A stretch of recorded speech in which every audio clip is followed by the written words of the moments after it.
Vue imprenable sur le stade de l'Olympique lyonnais.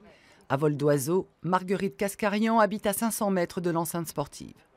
Aujourd'hui, elle s'effraie des 5000 supporters qui vont déferler pendant l'Euro 2016 depuis cet espace en cours d'aménagement. Quand vont venir ici 80 cars, 80 autocars, eh bien, ça va défiler. Et l'essence, et le bruit, et l'odeur, et puis toute cette foule. Les baraques de chantier nécessaires à la construction du stade ont fait place nette. Le terrain qui appartient à la métropole de Lyon accueillera 80 bus. Les travaux de terrassement ont débuté au grand étonnement des riverains qui ne décolèrent pas.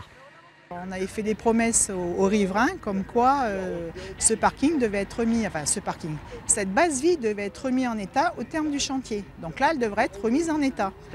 C'est-à-dire réarborée et remise en espace vert, tout simplement telle qu'elle était à l'initiale. Les habitants du quartier dénoncent un manque d'informations et de panneaux de déclaration de travaux. Mais selon la métropole de Lyon, ces procédures ne sont pas obligatoires. La métropole, en fait, n'a aucune procédure administrative à mener dans la mesure où il s'agit d'un aménagement provisoire. On remettra de façon très naturelle l'ensemble du site avec la qualité paysagère sur laquelle on s'est engagé au niveau des études préalables. Un deuxième parking, lui aussi provisoire, sera créé de l'autre côté du stade.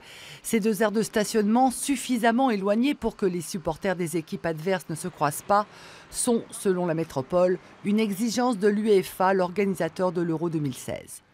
Les riverains, eux, redoutent d'autres mauvaises surprises, à l'image de ces graffitis visiblement signés par des supporters lyonnais.